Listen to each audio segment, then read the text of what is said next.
بسم الله الرحمن الرحيم. وقال لهم نبيهم إن الله قد بعث لكم طالوت ملكا قالوا أنى يكون له الملك علينا ونحن أحق بالملك منه ولم يؤت سعة من المال قال إن الله اصطفاه عليكم وزاده بسطة في العلم والجسم والله يؤتي ملكه من يشاء والله واسع عليم. وقال لهم نبيهم إن آية ملكه أن يأتيكم التابوت فيه سكينة من ربكم وبقية مما ترك آل موسى وآل هارون تحمله الملائكة إن في ذلك لآية لكم إن كنتم مؤمنين. ونصلي ونسلم على سيدنا ومولانا محمد رسوله النبي الأمين المكين الحنين الكريم الرؤوف الرحيم. أما بعد، اعوذ باللہ من الشیطان الرجیم. بسم اللہ الرحمن الرحیم. قال انی عبد اللہ آتانی الکتاب وجعلنی نبیا وجعلنی مبارکا اینما کنت وأوصانی بالصلاة والزکاة ما دمت حیا. صدق اللہ العظیم. ان اللہ وملائکتہ یصلون علی النبی یا ایہا الذین آمنوا صلوا علیہ وسلموا تسلیما. اللہم صلی علی سیدنا ومولانا محمد وعلی آلہ واصحابہ وبارک وسلم.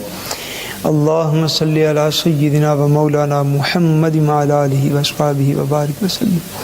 الصلاۃ والسلام علیک یا رسول اللہ وعلی آلک واصحابک یا حبیب اللہ. اللہ تبارک و تعالی وحدہ لا شریک کا بے پایہ فضل و کرم اور احسان و انعام ہے کہ جس نے باعث تخلیق کائنات رحمت للعالمین شافع روز جزا حضور سیدنا محمد مصطفیٰ صلی اللہ علیہ وآلہ وسلم کے مبارک وسیلہ سے ہم سب کو دولت ایمان عطا فرمائی. اللہ تبارک و تعالی کما حق ہو ہم اس دولت کی قدر کرنے کی توفیق عطا فرمائے. تھوڑا بیٹے آواز زیادہ کر, تھوڑا معمولی سے.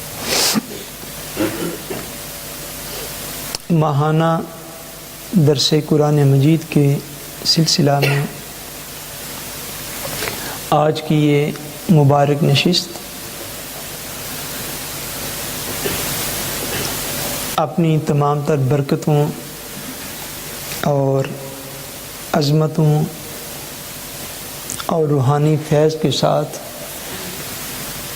الحمدللہ تعالی بھرپور ہے. میں پچھلے ہفتے تک کسی اور سبجیکٹ کو اور ایک باقاعدہ گفتگو کے سلسلے کو شروع کرنا چاہتا تھا یہاں پر آپ کے ہاں میستلی میں،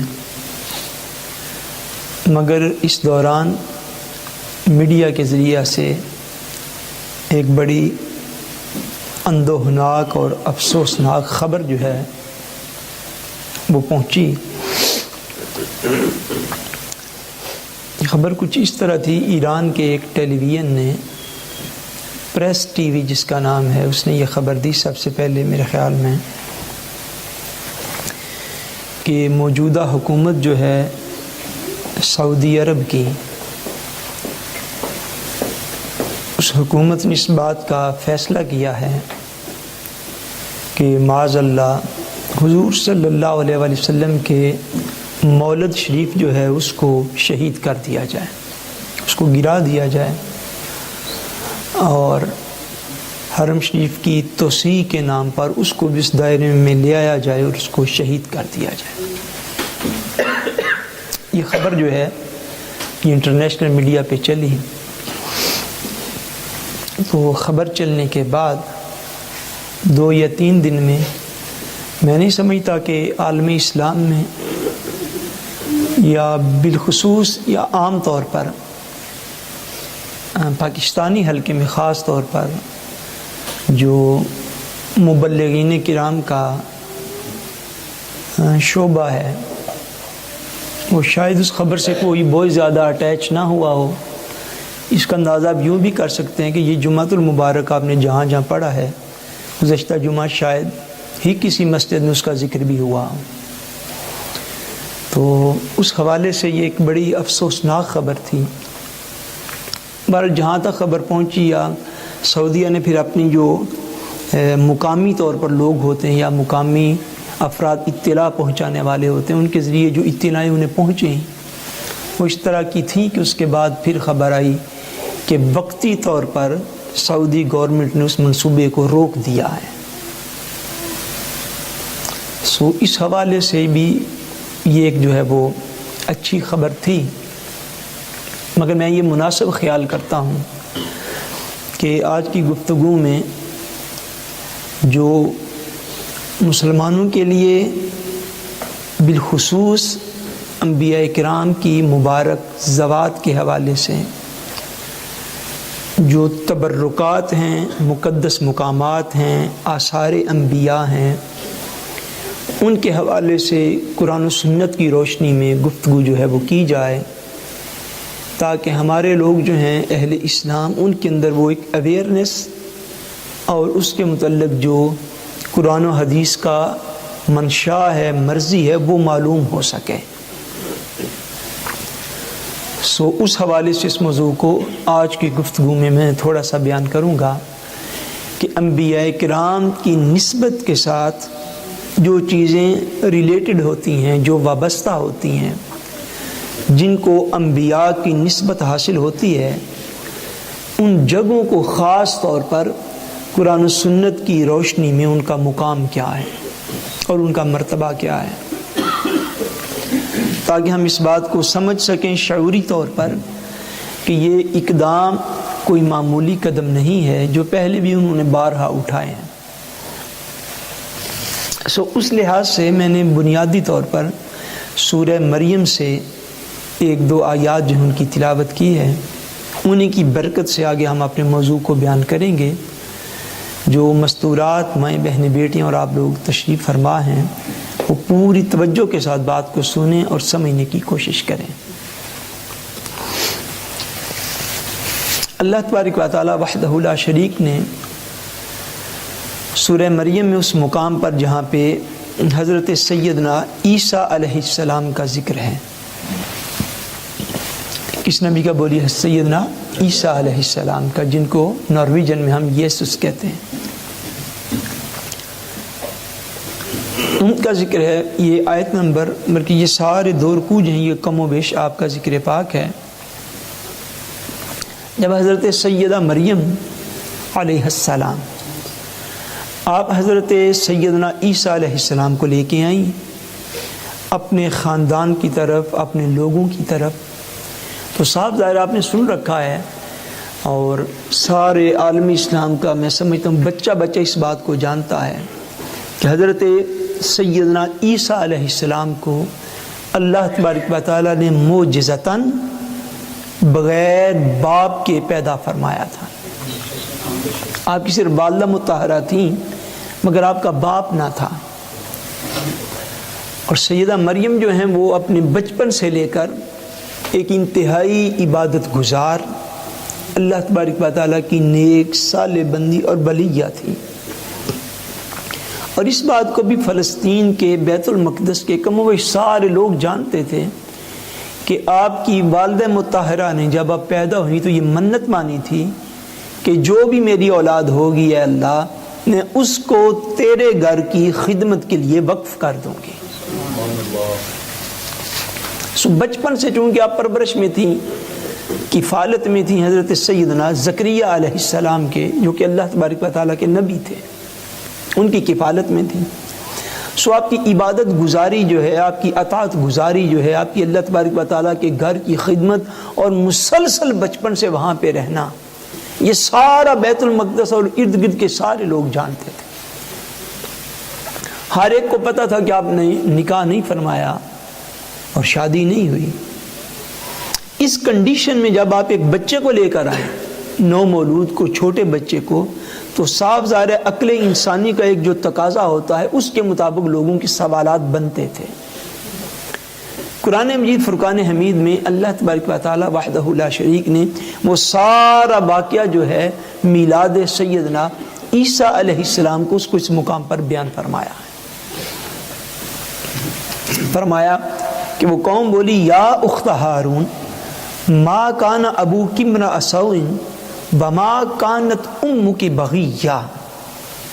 قوم کے لوگ بولے اے ہارون کی بہن، ما کان ابوک امرأ سوء، تمہارا باپ تو کوئی برا آدمی نہ تھا، وما کانت امک بغیہ، اور نہ ہی تمہاری والدہ ہی کوئی بدکار عورت تھی۔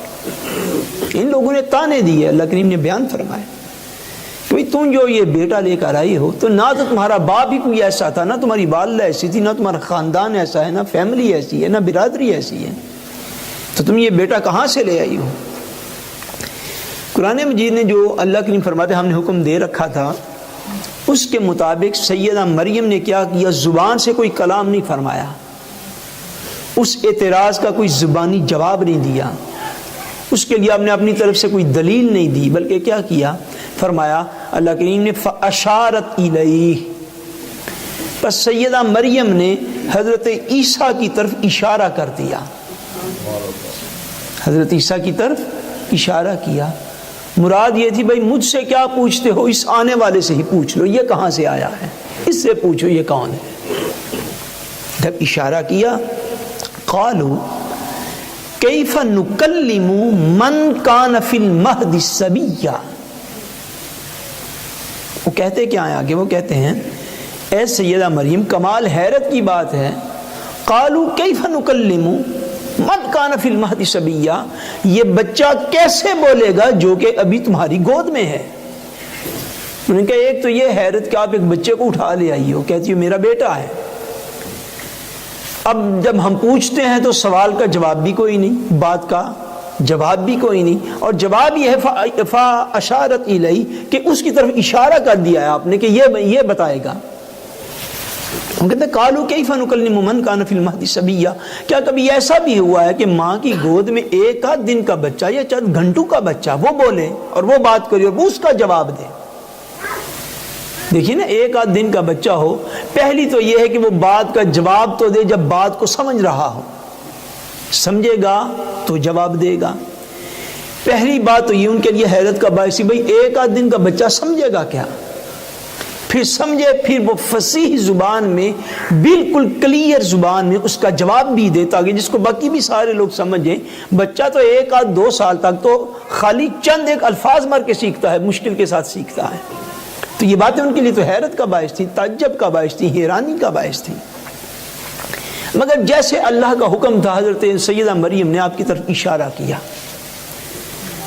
جب اشارہ کیا قوم نے وہی اعتراضات دہرائے، اس کے جواب میں اللہ کریم فرماتے ہیں کہ جو چند دن کے عیسیٰ علیہ السلام تھے انہوں نے انتہائی واضح زبان کے اندر کلام فرمایا، جس کو سارے لوگ سمجھ گئے وہ کلام کیا تھا۔ اللہ کریم فرماتے ہیں انہوں نے فرمایا قال انی عبد اللہ،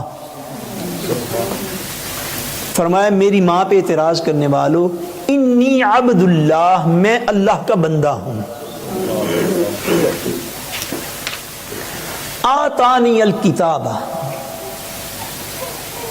اور عام بندہ نہیں ہوں، آتانی الکتاب، مجھے اللہ نے اپنی طرف سے کتاب عطا فرمائی ہے، وجعلنی نبیا، اور اللہ نے مجھے نبی بنا کے بھیجا ہے۔ یہ تو شانیں ہو گئیں۔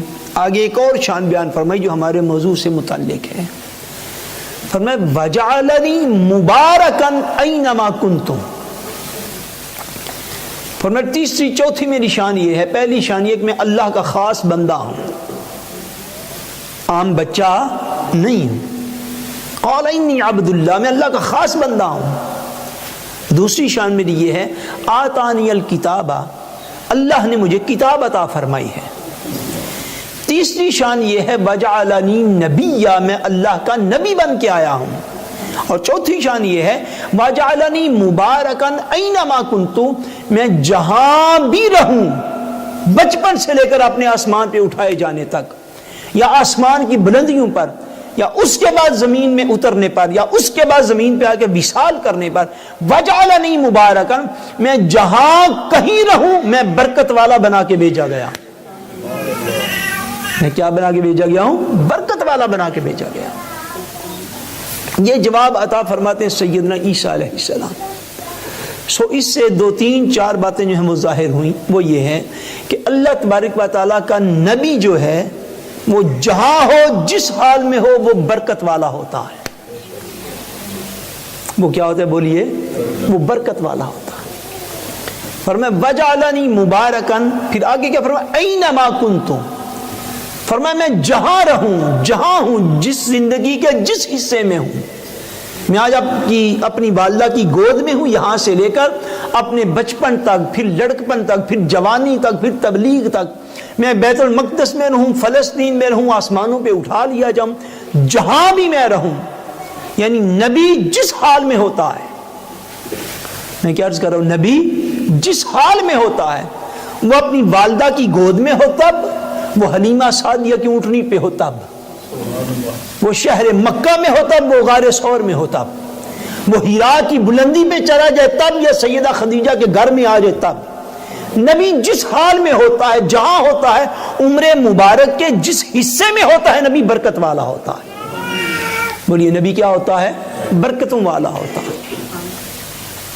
سو ان برکتوں کا ظہور جو ہے، نبی کے ساتھ وابستہ جو بھی چیز ہوتی ہے، جو چیز نبی سے وابستہ ہو جائے، وہ چیز بھی باعث برکت ہو جاتی ہے، وہ چیز بھی باعث برکت ہو جاتی ہے۔ اب نبی کے ساتھ جو چیز بھی وابستہ ہو، اس کی ایک دلیل قرآن مجید سے میں عرض کر دیتا ہوں۔ سورہ یوسف کے اندر بڑا مشہور واقعہ ہے، حضرت سیدنا یوسف علیہ السلام کا اور سیدنا یعقوب علیہ السلام کا جو واقعہ ہے وہ بہت مشہور ہے کہ جب سیدنا یعقوب علیہ السلام کے بیٹے جو ہیں وہ پہنچے حضرت سیدنا یوسف علیہ السلام کے پاس، تو سیدنا یوسف علیہ السلام نے ان سے پوچھا کہ یہ بتاؤ کہ میرے والد گرامی حضرت سیدنا یعقوب علیہ السلام کا کیا حال ہے۔ جب حال احوال پوچھا تو انہوں نے بتایا کہ ہمارے والد گرامی جو ہیں حضرت سیدنا یعقوب علیہ السلام، وہ آپ کے ہجر میں اور آپ سے دور رہ کر جو کئی سالوں کی جدائی ہے، اس جدائی کی بنا پر سیدنا یعقوب علیہ السلام نابینا ہو چکے ہیں۔ اسلام کے لیے یاد رکھیے گا بنیادی طور پر دو چیزیں جن سے دین ثابت ہوتا ہے، وہ دو ہیں، ایک اللہ کا قرآن اور دوسرا مصطفیٰ کریم کا فرمان۔ اس لیے میں قرآن مجید سے ایک دو دلائل آج کی نشست میں بس کرنا چاہتا ہوں تاکہ آپ کا عقیدہ اور ایمان مضبوط ہو جائے، کیونکہ قرآن سے بڑھ کر دلیل کوئی نہیں، قرآن سے بڑی دلیل کوئی نہیں دنیا کے اندر۔ انہوں نے عرض کی حضور کہ حضرت یعقوب علیہ السلام جو ہیں وہ نابینا ہو چکے ہیں، آپ کی جدائی میں رو رو کر آنکھوں کا نور ختم کر لیا ہے، انتہائی کمزور ہو گئے ہیں۔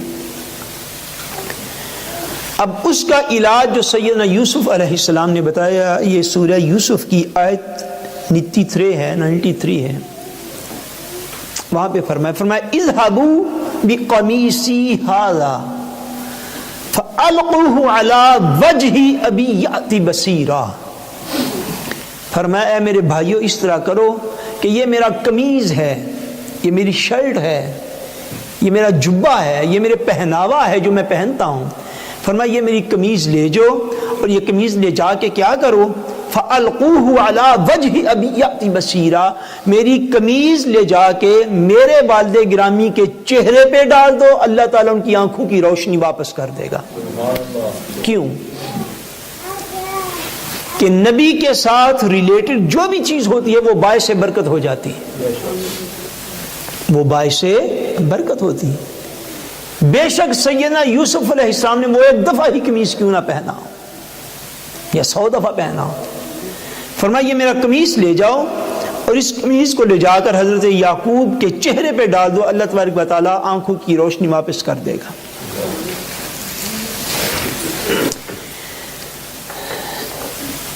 جب یہ بات ہوئی تو اتنی بات سے میں بعض اوقات کہا کرتا ہوں کہ اتنی بات یہ اللہ تبارک و تعالیٰ کے قرآن میں بیان کی گئی کافی تھی، مگر آگے پھر اس کی تفصیل بیان کی. آیت نمبر 96 کے اندر اللہ تبارک و تعالیٰ نے فرمایا فَلَمَّا أَن جَاءَ الْبَشِيرُ أَلْقَاهُ عَلَى وَجْهِهِ فَارْتَدَّ بَصِيرًا. فرمایا وہ شخص جو مصر سے چلا تھا اور آپ کی قمیض لے کر چلا تھا، جب وہ کنعان میں آیا، آپ کے گاؤں میں آیا، آپ کے شہر میں آیا، جب وہ وہاں پہ آیا، وہ بشیر، وہ بشارت دینے والا، خوشخبری دینے والا، گڈ نیوز لے کے آنے والا شخص، وہ جب آیا اور آگے اس نے حضرت یوسف علیہ السلام کا قمیض جو ہے فَلَمَّا أَن جَاءَ الْبَشِيرُ أَلْقَاهُ عَلَى وَجْهِهِ، اس نے وہ قمیض حضرت یعقوب کے چہرے پہ ڈالا، بس قمیض ڈالنے کی دیر تھی، فَارْتَدَّ بَصِيرًا، حضرت یعقوب اسی وقت دیکھنے لگ گئے تھے، اسی وقت دیکھنے لگ گئے. کیوں؟ کہ انبیاء کرام کے وجود کے ساتھ جو چیز نسبت رکھے وہ چیز باعث برکت ہوتی ہے. وہ چیز باعث اس میں برکت ہوتی ہے، اس میں خیر ہوتی ہے، اس میں امت کے لیے بہتری ہوتی ہے. جو چیز انبیاء کے ساتھ نسبت رکھتی ہو وہ قوموں کے لیے، امتوں کے لیے محترم ہوتی ہے. جس چیز کی نسبت نبی سے ہو جائے اور اس کی امت اس چیز کا احترام نہ کر سکے، یہ بدترین بد عقیدگی کی وجہ سے، یہ بد عقیدگی کی وجہ سے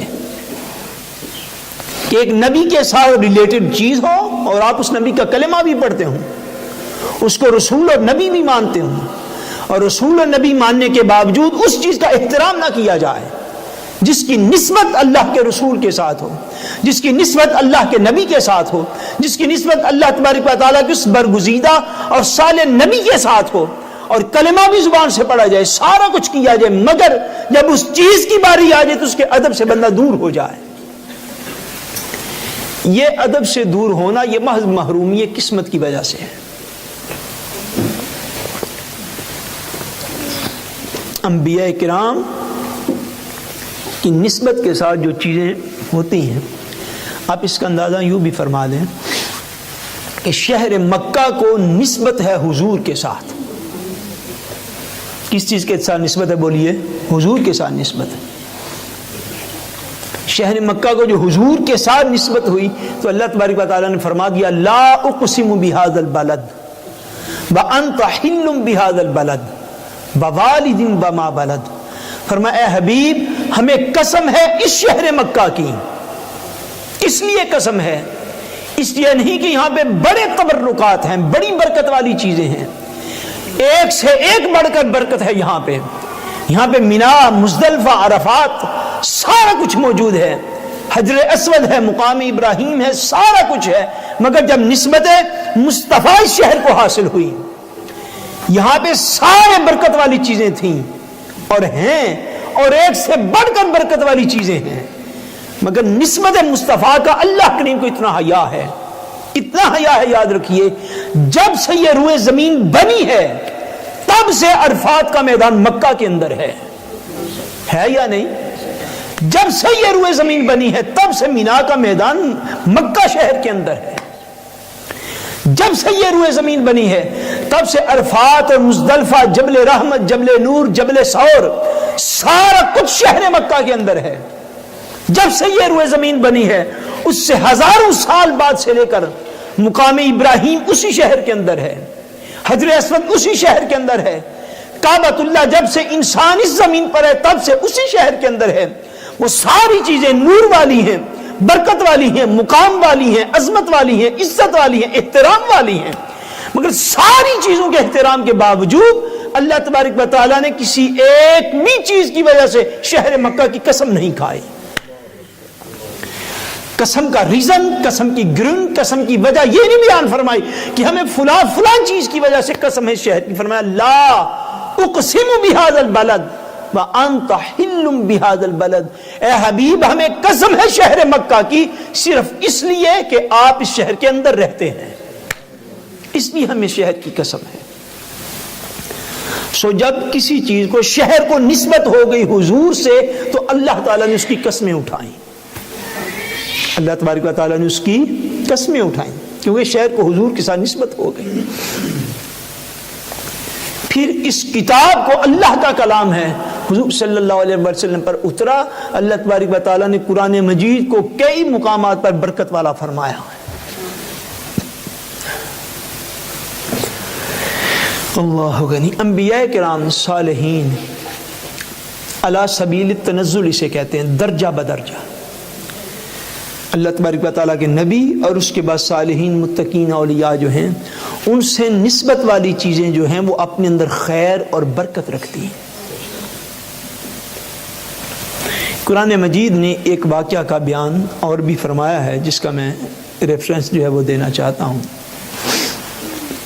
وہ واقعہ جو وہ سورہ البقرہ کے اندر ہے۔ اللہ تبارک و تعالیٰ وحدہ لا شریک نے بنی اسرائیل کا ایک واقعہ بیان فرمایا۔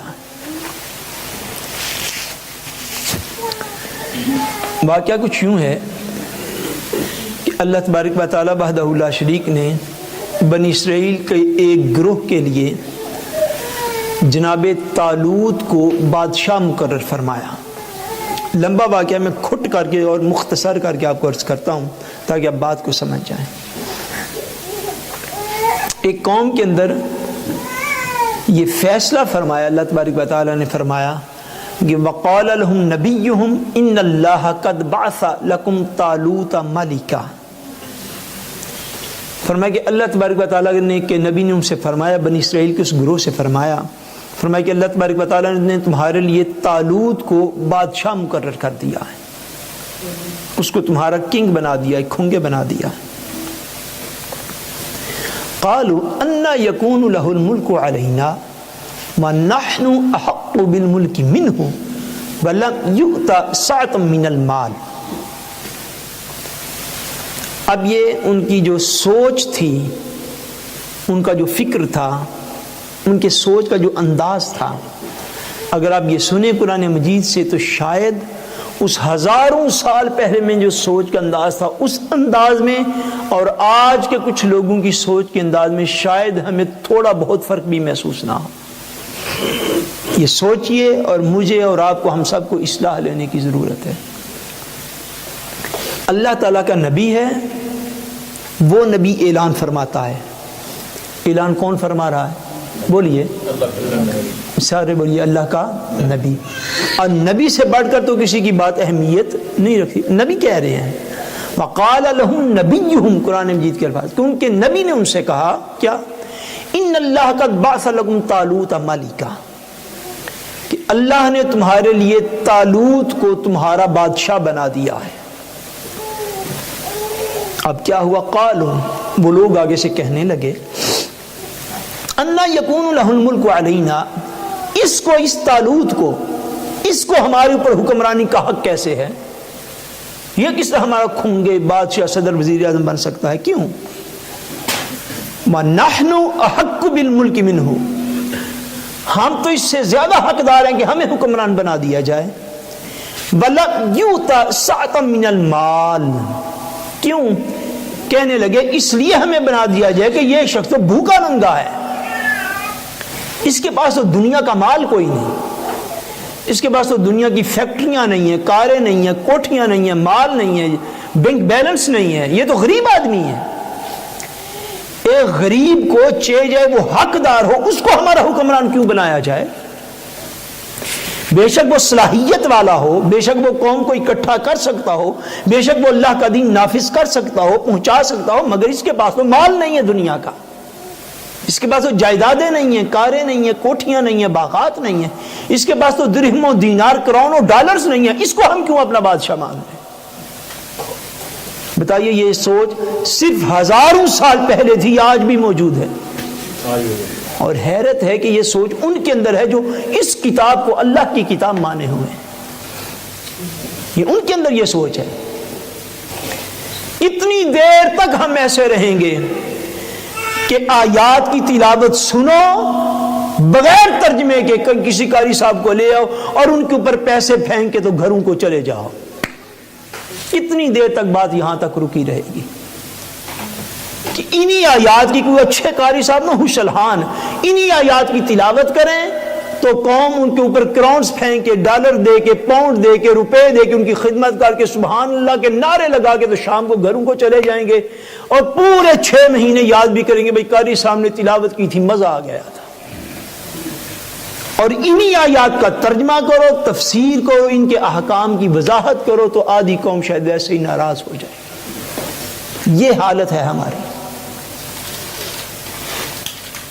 بغیر سمجھ کے سننے بغیر سمجھ کے پڑھنے والے، بغیر سمجھ کے سننے والے، بغیر سمجھ کے، بغیر شعور اور فکر کے ساتھ آگے گزر جانے والے۔ اللہ کا نبی کہنے پہ، اللہ کا پیغام دینے پہ، اور قوم آگے سے یہ کہتی ہے نہیں اس کے پاس تو دنیا کا مال نہیں ہے تو ہم اس کو اپنا لیڈر کیوں مان لیں، اس کے پاس تو جائیداد برادری ہے، قصے کہانی ہے، کچھ نہیں اس کے پاس۔ قال ان اللہ اصطفاہ علیکم وزادہ بسطۃ فی العلم والجسم واللہ یؤتی ملکہ من یشاء واللہ واسع علیم۔ ان کے جو نبی تھے انہوں نے آگے ساری ان کی صلاحیتیں کو بیان کیا، آگے اس کے بعد بات آتی ہے وقال لهم نبيهم ان آیۃ ملکہ ان یأتیکم التابوت فیہ سکینۃ من ربکم۔ اب قوم نشانی مانگنے لگ گئی کہ اگر یہ اللہ تعالیٰ کی طرف سے مقرر کردہ بادشاہ ہے ہمارے لیے تو پھر آپ ہمیں کوئی نشانی، تھائن اور علامت دیں کہ یہ اللہ تعالیٰ کی طرف سے ہے۔ انہوں نے فرمایا اچھا اگر یہ بات ہے تو کیا ہوگا؟ فرمایا ان کے نبی نے ان سے فرمایا اس کی بادشاہت کی نشانی یہ ہے ان یأتیکم التابوت فیہ سکینۃ من ربکم وبقیۃ مما ترک آل موسیٰ وآل ہارون۔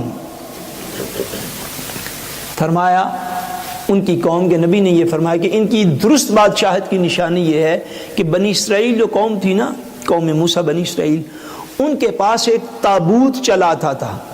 کیا چیز؟ تابوت، صندوق، ایک سیف کہہ لیں، وہ چلا آتا تھا ان کے اوپر وراثتاً، نسل در نسل ان کے پاس موجود تھا۔ جب یہ اللہ تعالیٰ کے نافرمان ہوئے نا تو اللہ تبارک و تعالیٰ کی وہ نشانی ان سے گم ہو گئی، مستے ہو گئی، اعمال کا قوم تھی وہ اٹھا کے لے گئے۔ اب وہ تابوت کیا تھا یہ بات سننے سمجھنے والی ہے۔ مفسرین مورخین بعض نے فرمایا ہے کہ وہ تابوت اور صندوق حضرت آدم علیہ السلام کے ساتھ زمین پر اتارا گیا تھا، اور اس میں کئی انبیاء کرام کی اور ان کے مکانات کی تصویریں اس کے اندر موجود تھیں۔ وہ ایک تابوت تھا، حضرت آدم علیہ السلام سے چلتا چلتا چلتا وہ حضرت یعقوب علیہ السلام کے پاس آیا، اور حضرت یعقوب سے ہوتا ہوا حضرت موسیٰ علیہ السلام کے پاس آیا، اور وہاں سے آگے قوم بنی اسرائیل گم کر بیٹھی اپنی انہی نافرمانیوں کی وجہ سے کہ اللہ تبارک و تعالیٰ کی اس نشانی کی حفاظت نہ کر سکے، اس وجہ سے وہ گم کر بیٹھے۔ اچھا اب وہ صندوق جو تھا جو وہ گم کر بیٹھے تھے، وہ صندوق کیا تھا؟ اس صندوق سے وہ اس طرح کرتے جب کسی دوسری قوم کے خلاف جنگ کرتے نا، لڑائی ہوتی، جہاد ہوتا، جنگ کرتے، تو اس صندوق کو سارے لشکر میں سب سے آگے جا کے رکھتے اور آگے رکھ کر اس صندوق کے وسیلے سے اللہ تعالیٰ کی بارگاہ سے دعائیں مانگا کرتے۔ تو جب تک وہ صندوق اور تابوت ان کے پاس رہا، اس کی برکت کی وجہ سے انہیں جہاد میں ہمیشہ فتح مل جایا کرتی تھی۔ یہ وہ صندوق تھا جو ان سے گم ہو چکا تھا. وہ اللہ کے نبی فرماتے ہیں اگر تم اس بادشاہ کی درست علامت پہچاننا چاہتے ہو کہ یہ اللہ تبارک و تعالیٰ کی طرف سے ہے تو کیا ہوگا؟ یأتیکم التابوت فیہ سکینۃ من ربکم، وہ تابوت جس میں تمہارا سکون قلب موجود ہے، جس میں تمہارے دل کا سکون موجود ہے، وہ تابوت اور صندوق جو ہے اللہ تبارک و تعالیٰ کی طرف سے وہ تمہارے پاس آ جائے گا. بقیتم، اور اس کے اندر ہے کیا؟ اور بقیتم مما ترک آل موسیٰ و آل ہارون تحملہ الملائکہ، فرمایا اس کے اندر چھوڑی ہوئی چیزیں ہیں. کیا چیزیں اس کے اندر؟ چھوڑی ہوئی چیزیں ہیں. اور حضرت امام شاہ ولی اللہ نے غالباً علیہ رحمت آپ نے یہ اس کا ترجمہ فرمایا کہ اس کے اندر تبرکات ہیں کچھ. بقیت مما ترک آل موسیٰ و آل ہارون، فرمایا اس کے اندر تبرکات ہیں، برکت والی چیزیں ہیں. حضرت موسیٰ علیہ السلام اور حضرت ہارون علیہ السلام کی چھوڑی ہوئی چیزیں اس صندوق کے اندر موجود ہیں. وہ تمہارے لیے تمہاری رب کی نشانی ہے. مزید تفصیل میں مفسرین نے فرمایا اس کے اندر تورات کی جو اللہ تبارک و تعالیٰ سے نازل ہوئی تھی 2 تختیاں اس کے اندر موجود تھیں. حضرت موسیٰ علیہ السلام جو عصا استعمال فرماتے تھے، ڈنڈا اپنا، اس عصا کا کچھ حصہ اس کے اندر موجود تھا. بنی اسرائیل قوم کے لیے جو آسمان سے من و سلوہ اترتا تھا، وہ جو من تھا کھانا، اس کا تھوڑا سا دین اس کے اندر موجود تھا. حضرت موسیٰ علیہ السلام کے نالین مبارک، آپ کے شوز مبارک، آپ کے جوتے مبارک اس کے اندر موجود تھے. حضرت ہارون علیہ السلام کے جوتے اس کے اندر موجود تھے، ان کے نالین پاک اندر موجود تھے. حضرت موسیٰ علیہ السلام اور حضرت ہارون علیہ السلام کے جسم کے کچھ اتارے ہوئے کپڑے وہ اس کے اندر موجود تھے. یہ ساری چیزیں جو تھیں نا، حضرت ہارون اور حضرت موسیٰ کے، ان کے چھوڑے ہوئے کپڑے، ان کے اتارے ہوئے شوز، ان کے استعمال کردہ ہوا، وہ ساری چیزیں جو اس کے اندر موجود تھیں، اللہ کریم فرماتے ہیں بقیتم مما ترک آل موسیٰ و آل ہارون، حضرت موسیٰ علیہ السلام اور حضرت ہارون کے وہ جو تبرکات تھے، وہ سارا صندوق تمہارے پاس آ جائے گا. اور کس طرح آئے گا؟ تحملہ الملائکہ، اس صندوق کی عزت دکھانے کی خاطر، اس کا اکرام دکھانے کی خاطر، اس کی فضیلت دکھانے کی خاطر وہ صندوق فرشتے اپنے پروں پر اٹھائے ہوئے تمہارے پاس آئیں گے، تاکہ تمہیں خبر ہو جائے انبیاء کی چھوڑی ہوئی چیزوں کی رب کے ہاں قدر و منزلت کیا ہے. فرمایا بقیت مما ترک آل موسیٰ و آل ہارون تحملہ الملائکہ، فرشتے اسے اٹھائے ہوئے آئیں گے، فرشتے اسے اٹھائے ہوئے آئیں گے. ان فی ذالک لآیۃ لکم ان کنتم مومنین، فرمایا بے شک اس میں تمہارے لیے نشانی ہے اگر تم مومن ہو. اگر تم کیا ہو؟ مومن ہو. اگر تم مومن ہو تو انبیاء کی چھوڑی ہوئی چیزوں میں تمہارے لیے نشانی ہے اللہ کی طرف سے. اکثر مفسرین نے فرمایا کہ اس میں حضرت موسیٰ علیہ السلام اور حضرت ہارون علیہ السلام کی چھوڑی ہوئی چیزیں تھیں. اور قرآن مجید نے جو فرمایا اس کے اوپر بعض علماء نے یوں بھی فرمایا، چونکہ قرآن مجید کے الفاظ کی طرف آپ بالکل آئیں، اب اس میں تھوڑی اور ایکسپلینیشن ہو جائے گی. فرمایا قرآن مجید میں وَبَقِيَّةٌ مِّمَّا تَرَكَ آلُ مُوسَىٰ وَآلُ ہارون، فرمایا اس میں تبرکات ہیں، اس میں چھوڑی ہوئی چیزیں ہیں موسیٰ علیہ السلام اور ہارون علیہ السلام کی آل کی. موسیٰ علیہ السلام اور ہارون علیہ السلام کی آل کی، ان کی اولاد کی چھوڑی ہوئی چیزیں اس کے اندر موجود ہیں. سوچو کہ آل کا ادب بھی موسیٰ و ہارون علیہ السلام کی وجہ سے تھا، اس لیے وہ جتنے بھی تبرکات اس صندوق اور تابوت کے اندر موجود تھے، اللہ تبارک و تعالی وحدہ لا شریک نے اس کو ایک نشانی کے طور پر ان کو دوبارہ عطا فرما دیا.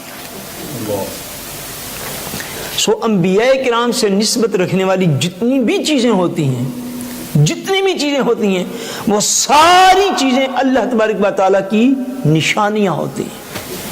ان کے اندر برکات موجود ہوتی ہیں، وہ تبرک ہوتا ہے امت کے لیے، اس کے اندر برکت موجود ہوتی ہے، اور جیسے جیسے کسی کا مقام و مرتبہ بڑھتا چلا جاتا ہے ویسے ویسے اس کی استعمال شدہ چیزیں، اس کے رہن سہن، اس کے مکانات، اس کے لباس، اس کی یہ ساری چیزیں جیسے جیسے اس کا اپنا مقام و مرتبہ دنیا کے ہاں نہیں اللہ کے ہاں جیسے جیسے بلند ہوتا جاتا ہے، بڑھتا چلا جاتا ہے، عظمت میں چلا جاتا ہے، ویسے ویسے اس کی استعمال شدہ چیزوں کے اندر اللہ تبارک و تعالیٰ برکت کو اتارتا چلا جاتا ہے۔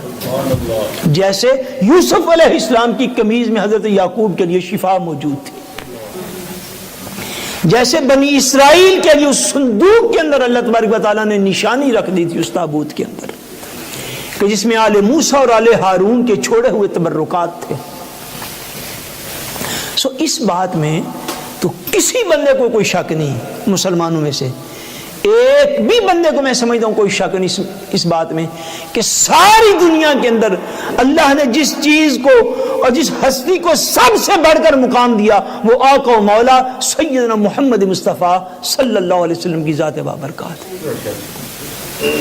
سو حضور سے نسبت والی چیزیں اللہ تبارک و تعالیٰ کے ہاں ویسے ہی عظیم ہیں جیسے کہ حضور کو اللہ کریم نے عظمت عطا فرمائی ہے، اور آقا دو جہاں صلی اللہ علیہ وسلم کی چھوڑی ہوئی چیزیں امت کے لیے سب سے بڑھ کر باعث برکت ہیں، سب سے بڑھ کر باعث برکت ہیں، اور جن چیزوں کی نسبت حضور کے ساتھ ہے ان چیزوں کا اگر وہ لباس ہو تب، اگر وہ نالین مبارکہ ہوں تب، اگر وہ آقا دو جہاں کے منہ مبارک ہوں تب، اگر وہ آقا دو جہاں کی اولاد ہو تب، اگر وہ آقا دو جہاں کے شہر ہوں تب، اگر حضور کی کتاب ہو تب، اگر حضور صلی اللہ علیہ وسلم نے جو بھی چیزیں امت کے لیے چھوڑی ہیں، حضور صلی اللہ علیہ وسلم کی ذاتی استعمال میں آنے والی چیزیں، شہر مدینہ سے لے کر شہر مکہ تک یہ سارے راستے، مکہ و مدینہ کی ایک ایک گلی اور اس کا ایک ایک حصہ اور اس کا ایک ایک کونا جہاں پر حضور کے قدم لگے، جہاں پر حضور چلتے رہے، جہاں پہ حضور کی سواریاں چلی، جہاں پہ حضور کے قدم لگے، جہاں پہ نالین لگے، جہاں پہ زلف و رخسار مصطفیٰ شہر مکہ و مدینہ میں پھیل گئے، احد کا وہ پہاڑ جس نے حضور کی زیارت کر لی، سور کی وہ وادی جو حضور کے قدم جہاں پہ لگے، ہیرا کا وہ میدان، وہ پہاڑ جہاں پہ حضور کے قدم لگتے رہے، ایک ایک چیز جو ہے وہ ساری کائنات میں امت کے لیے تبرک کے طور پر ہے، اس میں برکت ہی برکت ہے، اس لیے کہ ان چیزوں کی نسبت حضور کے ساتھ ہے، اور جس طرح حضور کا مقام اپنے رب کے ہاں سب سے اعلیٰ ہے مخلوق کے اندر، اسی طرح حضور سے نسبت والی چیزوں کا مقام رب کے ہاں سب سے اعلیٰ ہے باقی چیزوں کی نسبت سے۔ اس لیے آقا دو جہاں صلی اللہ علیہ وسلم کے جتنے بھی چیزیں ہوتی تھی آپ کے زیر استعمال، صحابہ کرام حضور کی ظاہری حیات طیبہ میں بھی ان سے برکت لیا کرتے تھے، ظاہری حیات طیبہ میں بھی برکت لیا کرتے تھے۔ آپ نے سنا نہیں وہ واقعہ ہے حضرت ام سلیم رضی اللہ تعالی عنہا کا، اور صحیح مسلم شریف کے اندر ہے اور غالباً بخاری شریف کے اندر بھی ہے۔ آقا دو جہاں صلی اللہ علیہ وسلم آرام فرما تھے، حضرت ام سلیم رضی اللہ تعالی عنہا ان کے گھر میں، گرمی کا موسم تھا اور مدینہ منورہ کا یہ واقعہ حضور آرام فرما تھے، تو حضور صلی اللہ علیہ وسلم جس تکیے پر جس سرہانے پر حضور لیٹے تھے وہ لیدر کا تھا، چمڑے کا تھا، اس کے اوپر حضور صلی اللہ علیہ وسلم کا پسینہ مبارک گر رہا تھا۔ حضرت ام سلیم رضی اللہ تعالی عنہا آئیں، انہوں نے حضور کو سوئے ہوئے دیکھا تو پسینہ مبارک کو اس بستر مبارک سے تھوڑا نیچے کی طرف آتے دیکھا، اتنا پسینہ مبارک آ رہا تھا۔ حضرت ام سلیم رضی اللہ تعالیٰ عنہ نے کیا کیا کہ حضور کے اس پسینہ مبارک کو ایک شیشی کے اندر، ایک فلاسک چھوٹی کے اندر جمع کرنا شروع کیا، ان کو اکٹھا کرنا شروع کیا۔ اکٹھا کیا تو حضور صلی اللہ علیہ وسلم کی آنکھ مبارک کھل گئی۔ آپ نے فرمایا ام سلیم کیا کر رہی ہو؟ عرض کی حضور آپ کے پسینے کو اس چھوٹی فلاسکے میں جمع کر رہی ہوں۔ حضور پوچھتے ہیں کیوں کر رہی ہو؟ عرض کرتی ہیں حضور آپ کے پسینے سے ہم اپنے بچوں کے لیے برکت حاصل کیا کریں گے۔ حضور نے یہ نہیں فرمایا شرک ہو گیا، بدعت ہو گئی، یہ ہو گیا، وہ حضور نے فرمایا قال اصبتی، اے ام سلیم تو نے جو کچھ کیا بالکل درست کیا ہے۔ قرآن مجید سے میں نے 2-3 دلائل عرض کیے ہیں، میں اب حدیث پاک کی طرف آ رہا ہوں۔ دین قرآن اور حدیث کا نام ہے۔ کسی جگہ پہ کوئی مفتی بیٹھے اسلو میں بیٹھے یا کسی اور شہر کے اندر، اس کی بات کا نام دین نہیں ہے۔ اور دلائل ہم عرض کر رہے ہیں، ان کے اندر غور کریں، فکر کریں، سوچیں اور سمجھیں کہ آقا نے اپنے پسینے مبارک کو بھی امت کے حق میں برکت اور تبرک قرار دیا۔ فرمایا قال اصبت، تو نے جو کچھ کیا میرے پسینے سے برکت لینا چاہی تو نے ٹھیک کیا، اب اس سے بڑھ کر کیا ہوگا۔ حضور نبی کریم صلی اللہ علیہ وسلم کی بارگاہ اقدس میں ایک عورت حاضر ہوئی۔ یہ تو تھا ان کا عمل، باشعور لوگ اس بات کو سمجھتے ہیں جو دین کو اچھا سمجھنے والے ہیں، وہ حضور کی صحابیاں ہیں۔ بعض لوگوں کو یہ بڑا خیال ہوتا ہے جی یہ بتائیں جی صحابہ کرام نے ایسا کام کیا یا نہیں کیا۔ بڑی لوگ دلیل محاذ طور پر جب میلاد شریف کا مہینہ آتا ہے بھائی صحابہ نے کیا یا نہیں کیا، بھائی ہم بتا دیں صحابہ نے کیا کیا حضور کے ساتھ، کیسے ادب و احترام کیا کرتے تھے۔ اب اس سے بڑھ کے حضور کا اپنا عمل بھی ایک ہے۔ عمل مبارک یوں ہے کہ آقا دو جہاں صلی اللہ علیہ وسلم کے پاس ایک عورت حاضر ہوئی، آگے عرض کرتی ہیں یا رسول اللہ صلی اللہ علیہ وسلم، حضور میں نے اپنی بیٹی کی شادی کرنی ہے مگر میرے پاس خوشبو موجود نہیں۔ کیا موجود نہیں؟ خوشبو موجود نہیں۔ تو حضور آپ خوشبو عنایت فرما دیں۔ حضور نے فرمایا اچھا آپ اس طرح کرنا کہ آپ کسی وقت جب نیکسٹ ٹائم آؤ نا تو ہمارے پاس ایک خالی فلاسک چھوٹی جو ہے ایک باٹل وہ لیے ہوئے آنا، تو ہم تمہیں خوشبو عطا فرما دیں گے۔ وہ عورت پھر کسی دن حاضر ہوئی تو خالی فلاسک لے کر حضور کی بارگاہ اقدس میں پہنچی۔ اسی طرح گرمی کا دن تھا جب وہ حاضر ہوئی، حضور کے مبارک بازوں پہ پسینہ آیا ہوا تھا۔ حضور نے اپنے مبارک بازوں سے خود اس فلاسکے میں اس کو اپنا پسینہ عطا فرمایا۔ فرمایا جاؤ لے جاؤ اس میرے پسینے کو اپنی بیٹی کو جہیز میں دے دو، خوشبوؤں کی بارات اتر آئے گی تمہارے گھر۔ مورخین نے لکھا ہے کہ وہ جو صحابیہ عورت تھی ان کا گھر خوشبو سے اس طرح مہکتا تھا کہ مدینہ طیبہ میں ان کے یہاں نام پڑ گیا تھا یہ خوشبو والوں کا گھر ہے۔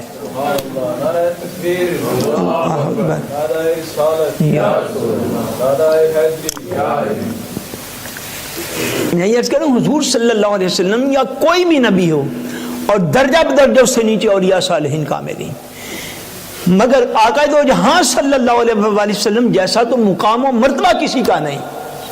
حضور کے استعمال میں جو چیزیں ہیں یا جن کو نسبت حضور کے ساتھ حاصل ہوگی ساری کائنات دعویٰ کر سکتی ہے، مذموم اور مکروہ دعویٰ ہوگا جو بھی کرے گا۔ اور بعض لوگوں نے چونکہ کتابوں میں لکھی اس طرح کی مکروہ باتیں کہ حضور صلی اللہ علیہ وسلم کی طرح معاذ اللہ دوسرے بشر بھی ہیں، اور معاذ اللہ بشر کی بات لوگ لگاتے ہیں۔ بھائی ساری باتیں ایک طرف، ساری دنیا کے اربوں انسانوں میں سے کوئی ایک انسان ہی ایسا دکھا دو جس کے پسینے سے خوشبوئیں آیا کرتی ہیں۔ آقا دو جہاں صلی اللہ علیہ وسلم جیسی عظمت خدا نے کسی کو عطا نہیں فرمائی دنیا میں۔ حضور کے پسینے اطہر سے خوشبوئیں آتی۔ صحابہ کرام حضور کی حیات ظاہری میں حضور کے سامنے ان کو برکت کے طور پر استعمال کیا کرتے تھے۔ اور مشہور حدیث پاک غالباً کسی موقع پر میں نے تھوڑا ہی عرصہ عرض بھی کی تھی کہ آقا دو جہاں صلی اللہ علیہ وسلم نے جب اپنے منہ مبارک کٹوائے عمرہ شریف کے موقع پر اور حج کے موقع پر، جب حضور نے حلق کروایا اپنی زلف مبارکہ اتروائیں تو آقا دو جہاں نے حکم فرمایا اقسمہ بین الناس۔ یہ بھی متفق علیہ حدیث پاک، فرمایا اے ابو طلحہ میرے ان مبارک بالوں کو لوگوں کے درمیان تقسیم کر دو تاکہ لوگ ان سے برکت حاصل کریں۔ سو آقا دو جہاں صلی اللہ علیہ وسلم کی حیات ظاہری میں بھی صحابہ اکرام حضور کے تبرکات استعمال کیا کرتے تھے، اور ایک دو واقعات نہیں درجنوں واقعات ہیں احادیث کی کتابوں میں، درجنوں واقعات ہیں۔ اس سے آگے چلیے، جب آقا دو جہاں صلی اللہ علیہ وسلم کی ظاہری دنیا سے وصال ہو گیا تو حضور کے وصال مبارک کے بعد بھی صحابہ کرام حضور کی نسبت والی چیزوں کا ادب بھی کرتے تھے اور ان سے فیض بھی لیا کرتے تھے اور ان کو برکت کے طور پر استعمال بھی کیا کرتے تھے۔ ایک حدیث پاک میں ہے کہ حضرت سیدنا ابو بکر صدیق رضی اللہ تعالی عنہ آپ کی صاحبزادی حضرت سیدہ اسماء بنت ابی بکر جو کہ ہمشیرہ ہیں حضور ام المومنین سیدہ عائشہ صدیقہ رضی اللہ تعالی عنہا کی، ان کے پاس حضور صلی اللہ علیہ وسلم کا جبہ مبارک تھا. کیا تھا بولیے؟ جبہ مبارک تھا حضور کا. ان کے پاس کچھ لوگ حاضر ہوئے تو انہوں نے حضور کے جبہ مبارک کی زیارت انہیں کروائی اور ساتھ یہ فرمایا کہ جتنی دیر میری ہمشیرہ ام المومنین سیدہ طیبہ طاہرہ سیدہ عائشہ صدیقہ رضی اللہ تعالیٰ عنہا حیات رہی ہیں تو یہ جبہ ان کے پاس تھا. جب ان کا وصال ہوا تو یہ جبہ میں نے لے لیا ان سے. فرماتی ہیں جب تک سیدہ عائشہ صدیقہ رضی اللہ تعالیٰ عنہا زندہ موجود رہیں وہ بھی اور ان کے بعد میں بھی، فرمایا جب بھی ہمارے پاس کوئی بیمار آتا ہے، کسی بھی بیماری میں مبتلا شخص جب کوئی ہمارے پاس آتا ہے اور آگے دعا کے لیے درخواست کرتا ہے اور سارا کچھ عرض کرتا ہے، فرمایا تو ہم کیا کرتی ہیں کہ ہم حضور صلی اللہ علیہ وسلم کے اس جبے کو پانی والے برتن کے اندر بھگو دیتی ہیں. یہ حضرت اسماء بنت ابی بکر فرماتی ہیں، فرماتی حضور کا جبہ ہے، لوگ بیمار ہوتے ہیں شفا کے لیے حاضر ہوتے ہیں تو ہم حضور کے اس جبے کو پانی کے اندر بھگو کے وہ پانی مریض کو دیتی ہیں، اللہ تعالیٰ اس پانی کی برکت سے مریض کو شفا عطا فرما دیتا ہے. اس لیے آقا دو جہاں صلی اللہ علیہ وسلم کی حیات ظاہری کے بعد بھی صحابہ کرام صحابیات اور ان کے بعد ساری امت جو ہے وہ آج تک حضور صلی اللہ علیہ وسلم کی چھوڑی ہوئی چیزوں سے برکت حاصل کرتی رہی ہے اور انشاءاللہ قیامت کی دیواروں تک کرتی رہے گی. اس لیے کہ جن چیزوں کو حضور صلی اللہ علیہ وسلم کے ساتھ نسبت حاصل ہے ان چیزوں کے اندر خدا تعالیٰ نے خیر و برکات جو ہیں وہ بار بار کی امت کے لیے رکھی تھی. ایک حدیث پاک میں آتا ہے حضور صلی اللہ علیہ وسلم کے صحابی حضرت انس بن مالک رضی اللہ تعالیٰ عنہ آپ کا وصال ہونے لگا اور حضرت انس بن مالک حضور صلی اللہ علیہ وسلم کے وصال مبارک سے کئی سال بعد جا کے تو آپ کا وصال ہوا. حضرت انس بن مالک کا وصال ہونے لگا تو ان کے پاس آقا دو جہاں صلی اللہ علیہ وسلم کا منہ مبارک تھا ایک، اس کے متعلق آپ نے وصیت فرمائی، فرمایا میں جب وصال کر جاؤں، جب دنیا سے انتقال کر جاؤں تو حضور کا منہ مبارک جو ہے وہ مجھے قبر میں دفن کرنے سے پہلے میری زبان کے نیچے رکھ دینا، میری زبان کے نیچے رکھ دینا. صحابہ نے اس طرح تبرک لیے ہیں اور آپ کے جو شاگرد ہیں تابعین میں سے جنہوں نے اس روایت کو بیان کیا ہے وہ فرماتے ہیں کہ جب حضرت انس بن مالک وصال کر گئے رضی اللہ تعالیٰ عنہ، جب وہ وصال کر گئے تو ہم نے آپ کی زبان کے نیچے آپ کی اس وصیت کی روشنی میں اور آپ کے حکم کے مطابق ہم نے آپ کی زبان کے نیچے حضور کا منہ مبارک رکھا اور اس حالت میں ہم نے انہیں دفن کر دیا. یعنی صحابہ سے لے کر تابعین سے لے کر آج کے دن تک ساری امت کا یہی عقیدہ ہے کہ جو چیز نسبت مصطفیٰ میں آ گئی، حضور کی نسبت، کسی چیز کو حضور کے ساتھ نسبت حاصل ہو گئی، اس کے اندر اللہ تبارک و تعالیٰ نے خیر و برکات بھر بھر کی امت کے لیے رکھی ہوئی ہے. کہاں صحابہ اکرام آقا دو جہاں صلی اللہ علیہ وسلم کی نسبت والی ایک ایک چیز کو سنبھالتے پھریں، ایک ایک چیز کو سنبھالتے پھریں، اس کے اندر خیر و برکت کے عقیدہ کو رکھیں اور اس سے برکات کو لیں. کہاں سیدنا خالد بن ولید رضی اللہ تعالیٰ عنہ آپ حضور کے منہ مبارک کی برکت سے جس لشکر میں چلے جائیں وہاں پہ فتح پا جائیں، جس لشکر میں چلے جائیں وہاں پہ فتح پا جائیں. حضرت انس بن مالک رضی اللہ تعالیٰ عنہ، حضرت ابو ہریرہ رضی اللہ تعالیٰ عنہ، امہات المومنین مولا علی، کس کس صحابی کا آپ نام لیں گے؟ سارے صحابہ کرام حضور صلی اللہ علیہ وسلم کی تبرکات سے، چھوڑی ہوئی چیزوں سے ہمیشہ فیض پاتے رہیں، ہمیشہ فیض پاتے رہیں. اور آج 14-15 صدیوں کے بعد امت کبھی کسی نام پر جو چیز حضور سے وابستہ ہو، خدا کے لیے اس چیز کو امت مسلمہ کے لیے باقی رہنے دو. امت مسلمہ کے لیے اسے باقی رہنے دو۔ بے شک آج آقا دو جہاں صلی اللہ علیہ وسلم کا وہ مکان مبارک مولد شریف جسے کہتے ہیں، آج وہ ایک لائبریری کی شکل کے اندر ہے، جس کے باہر لکھا ہوا ہے مکتبۃ المکۃ المکرمہ، یہ مکہ مکرمہ کی لائبریری ہے۔ بے شک وہ ظاہری طور پر لائبریری کی شکل میں موجود ہے، مگر ساری امت صدیوں سے جانتی تو ہے یہ حضور کا مولد مبارک ہے، یہ حضور کا گھر مبارک ہے جہاں پر حضور پیدا ہوئے تھے۔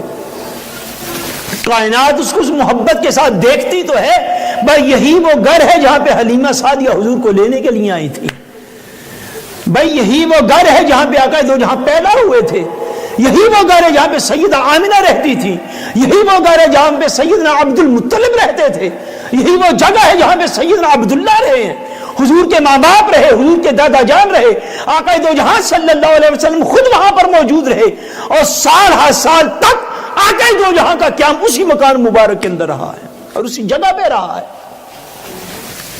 جب اس جگہ کو دیکھیں تو کیا یہ لذت پیدا نہیں ہو جاتی کہ کس طرح حضور کی دائی حلیمہ سعدیہ نے یہاں پہ آگے حضور کو لیا ہوگا، کیسے اپنے گھر کو گئی ہوں گی، وہ مقدس مقام جو اتنا تاریخی اہمیت کا حامل ہو، اس مقدس مقام کو ایک وسعت کے نام پر گرا کے منہدم کر دینا، ان للہ و انا الیہ راجعون، ایسی سوچ پر۔ اب دیکھیں نا یہ لمبائی کے اندر اس مکان مبارک کی جو لمبائی ہے وہ کم و بیش 24 گز ہے۔ کتنی؟ کم و بیش 24 گز، 24 میٹر آپ کہہ لیں کم و بیش، 6 میٹر جو ہے وہ اس کی لمبائی ہے، اور چوڑائی کے اندر غالباً مکان مبارک جو ہے وہ 12 یا 13 گز ہے، 11 یا 12 اتنی چوڑائی میں ہے، اور لمبائی مبارک میں جو ہے وہ اتنا ہے کم و بیش۔ اب اس لمبائی چوڑائی پہ اگر زائرین نماز نہ پڑھیں گے تو پھر کیا ہو جائے گا؟ اب دیکھیں نا، آپ اتنی وسعت کسی اور طرف بھی تو کر سکتے ہیں جا کے، یا اور جگہ کوئی نہیں بچی شہر مکہ کے اندر۔ اتنی لمبائی چوڑائی کی وہ جگہ ہے جو اس وقت موجود ہے، تقریباً 6 میٹر جو وہ لانگ ہے، اور بریدے میں ہم تقریباً 11 میٹر ہے۔ اس لمبائی چوڑائی کی وہ جگہ ہے، اور وہ ظاہر جو آپ کو لائبریری نظر آتی ہے نا، آج کے دن تک اس لائبریری کے نیچے وہ کمرہ موجود ہے جہاں پر حضور پیدا ہوئے تھے۔ جنہوں نے زیارت کی ان کو پتہ ہے اس بات کا۔ امام تقی الدین الفاسی رحمت اللہ تعالی علیہ آج سے کم و بیش 700 یا 600 سال پہلے ایک بہت بڑے امام گزرے ہیں، اور شہر مکہ کے وہ چیف جسٹس بھی رہے ہیں 600 سال پہلے کم و بیش۔ انہوں نے اپنی کتاب میں لکھا ہے کہ میں نے حضور صلی اللہ علیہ وسلم کے مولد شریف پر حاضری دی، اور حاضری دے کر میں اس خاص کمرے میں بھی گیا، اور پھر وہ میں نے خاص جگہ کی بھی زیارت کی، اور وہاں پہ کہتے ہیں ایک سبز رنگ کا پتھر بھی لگا ہوا ہے، مجھے بتایا گیا یہ عین وہ مقام ہے جہاں پر مصطفیٰ دنیا میں تشریف لائے تھے۔ وہ روم مبارک، وہ کمرے مبارک، اس کے نیچے تہ خانے میں آج بھی موجود ہے کسی جگہ پہ، اور یہی وہ گھر مبارک ہے جہاں پہ رحمتوں کی بارات اتری تھی، اور کائنات کا تاجدار اس دنیا میں تشریف لایا تھا۔ کہاں؟ اللہ تعالیٰ کے نیک بندی کے، اللہ کی نیک ولیہ عورت کے قدم لگ جائیں تو خدا آیتیں اتارتا ہے، ان الصفا والمروہ من شعائر اللہ۔ وہ فرماتا ہے یہاں پر میری نیک بندی حاجرہ کے قدم لگے ہیں، صفا اور مروہ آج کے بعد اللہ کی نشانیوں میں سے ہیں۔ تو سیدنا اسماعیل کی والدہ کے قدم لگے، سیدنا ابراہیم کی بیوی کے قدم لگے، وہ نہ خود نبیہ ہیں نہ رسول میں سے ہیں، اپنی تمام تر عظمتوں کے باوجود اللہ کی نیک ولی صالح نیک بندی ہیں۔ نسبت یہ ہے کہ ایک ولی، ایک نبی کی والدہ ہیں، ایک نبی کی بیوی ہیں، اور مقام و مرتبہ کا یہ عالم ہے کہ جس پہاڑی پہ قدم لگے اللہ آیتیں اتارتا ہے یہ آج کے بعد میری نشانی ہو گئی ہے۔ تو ولی کے قدم لگے تو اللہ کی نشانی ہے، اور امام الانبیاء جس مکان میں پیدا ہوں وہ خدا کی نشانی نہیں بنتا۔ خدا کی نشانیوں کی حفاظت کا ذمہ داری ہے آپ کے پاس، یا خدا کی نشانیوں کو گرانے کی ذمہ داری ہے آپ کے پاس؟ کچھ خدا کا خوف ہونا چاہیے، علم کو درست راستے میں لگنا چاہیے کہ اللہ تبارک و تعالیٰ کے نبی کی جو نشانیاں ہیں ان کی تو ہمیشہ صحابہ نے احترام کے ساتھ جو ہے ان کو دیکھا ہے اور ان کو امت کے لیے باقی رکھا ہے. سو ہم یہ گزارش کرتے، اگر ہماری گزارش کہیں پہنچے، بے شک انہوں نے اپنے ارادے کو فی الحال ترک کر دیا، مگر پہلے بھی امت میں ایسا ہوا 100 سال پہلے اور مسلسل ہوتا چلا رہا ہے. اگر کوئی ایک نشانی امت کے پاس بچ گئی ہے، اس اعتبار سے کہ لوگ اس محبت کے ساتھ دیکھتے ہیں یہ حضور کا مکان ہے اور تھا بھی اسی جگہ پر، اور وہ بھی مکان مبارک ہے، اس کی تاریخ الگ ہے، میں آپ بیان نہیں کر سکتا. اور وہ مولد شریف جو ہے اگر امت کے پاس بچ گیا ہے دیکھنے کو، تو خدا کے لیے اس امت کے لیے رہنے دیا جائے. اور اگر کل کو وہ کسی انتہائی قدم کے لیے تیار بھی ہو جائیں تو پھر امت کو بھی شعور اور عقل کے ناخن بھی لینے چاہیے. سمجھنا چاہیے کہ ٹائٹل لکھنے سے نہیں بندہ خادم الحرمین بنتا. جب حضور صلی اللہ علیہ وسلم کی نشانیاں بھی محفوظ نہ رہیں تو وہ خدمت کیسی خدمت ہے؟ آیا اسے یہود و نصارہ کو خوش کیا جا رہا ہے یا کوئی اور خدمت ہو رہی ہے؟ یہ بھی امت کو سمجھنا چاہیے. اللہ تبارک و تعالی ہم سب کی ایمانوں کی حفاظت فرمائے اور حضور کی محبت میں ہمیں ہمیشہ زندہ رکھے اور اسی پہ موت عطا فرمائے. وما علینا الا البلاغ المبین.